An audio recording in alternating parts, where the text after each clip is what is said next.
Okay, so we've got dominant INFJs. We still have creative, normalizing, harmonizing to cover. Let's bounce over to creative. What does a creative INFJ subtype look like? These INFJs are a little more bohemian. In fact, I would say that this is a picture that a lot of people have in their minds around INFJs, although this might be the type that has the hardest time determining if they're INFPs or INFJs. Yes. There's a bit of, there's a curiosity, imagination, there is a love of perpetual learning, and these INFJs are oftentimes well-traveled because there is that sort of thirst for, really what they're doing is they're looking for things to fuel their creativity. It's an INFJ that's tapped into the power of flow and looking for a lot of things to channel muses effectively. And because of that, these INFJs feel like sponges. They soak up everything. And there's a highly intuitive creative mind in there. Now, unlike the dominant INFJ, this subtype might struggle with doing day-to-day tasks, with living a more mundane life. They might be the more head in the clouds version of an INFJ. But when they are on, they're on. There's a lot of different connections that are being made. In fact, this might be why they could sometimes mistype as INFPs, because there's an ability to sort of take everything that they've been accumulating and learning and understanding and connect it all together to create some sort of have a creative outlet around it. There is, though, a on or off switch sort of feel about this INFJ. When they're on, they are super on. But when this INFJ is having trouble channeling a muse or really getting into their creativity, they might feel blocked. They might even feel lazy because there's not as much capacity to just kind of push forward and make it happen anyway. They're more at the whim of their creative flow. There is a lot of dense auditory links in the brain scans, meaning that they are also very tapped into auditory things like language, but they tend to light up more or less with language and more with music. Yes. Yeah. Okay. Because you're in that creative flow, that effortless flow that this creative subtype is having, where the dominant has to be more articulate. Like, here's what I want. Here's what I want in the world, and asserting almost ideas out there. It sounds like the creative, it wants to get in the flow, the music of life, metaphorically and literally, the music of life. Be creative. Be in the flow of that creativity. Let things emerge, but in a creative way, and bring them forward to others. Right. And what's interesting is that the more they have an ear for music, the more they can tap into abstract concept like metaphor and humor. Wow. Yeah. So it's like it's waking up their auditory piece, but it's more associated with music that then gives them these images and these understandings. It's kind of like all INFJs have a relationship to language, but this is more likely to be a visual INFJ. And so the auditory thing that kicks up might even be more channeled towards a visual, like a visual medium than it would just, pure language like you're talking about. Yeah. I am already thinking of a friend of mine who's an INFJ that's exactly this subtype. Right. So careers, what jobs would this style of INFJ lend itself to? So because they're going to have difficulty with, say, things like more mundane tasks, right? They're not as assertive energy as the dominant INFJ. This INFJ is a little more trying to feed the muse.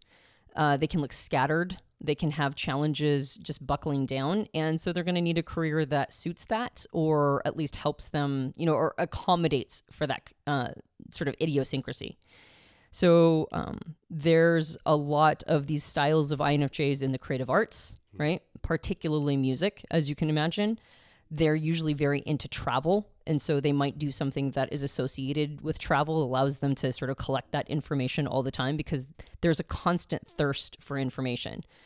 There's also a capacity for foreign languages, right? So they might find something that allows them to learn and utilize foreign languages. Of course, the arts are filled with these kinds of INFJs.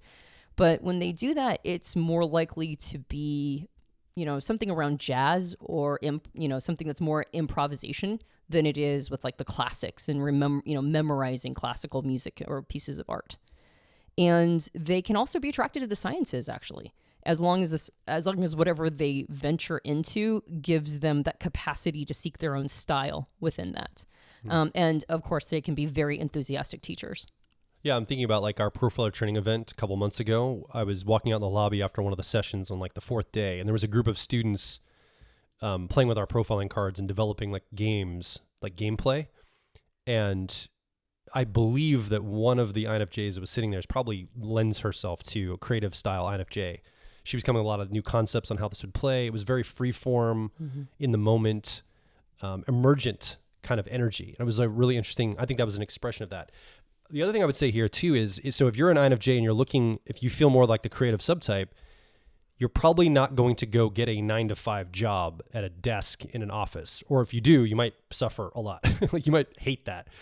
I think most creative subtypes, and we talk about this other types as well, but I think this lends itself to INFJs in the same fashion. If you're a creative INFJ, having a platform you can rest on top of and be independent in your creativity is probably a really great option for you. For example, I think YouTube is a great platform. If you're an INFJ and want to express through music or video or whatever, YouTube is a platform, for example, that enables you to be creative without having to worry about all the logistics and red tape and all the, the business side of it or whatever.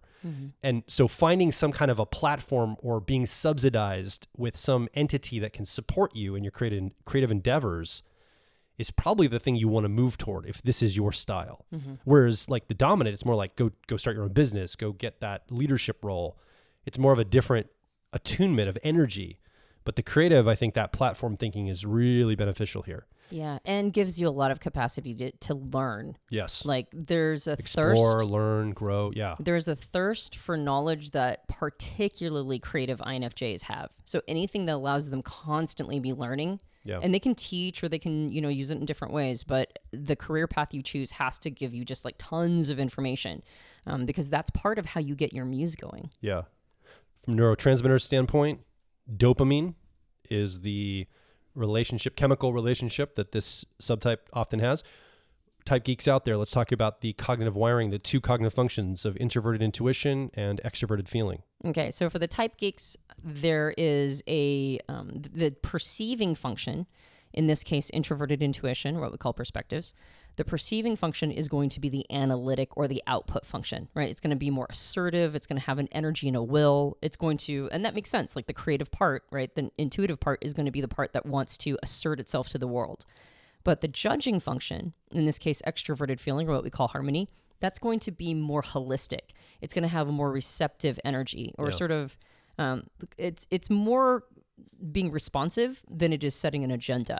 And so because of that, that's one of the reasons why this style of INFJ struggles to do mundane tasks, because the judging function is the one that says, well, I should be doing this, and this is how the world should be constructed. And if that is a more receiving energy than an assertive energy, then you're going to have less certain statements around that. You're going to be a little bit more open-ended, even in that judging function.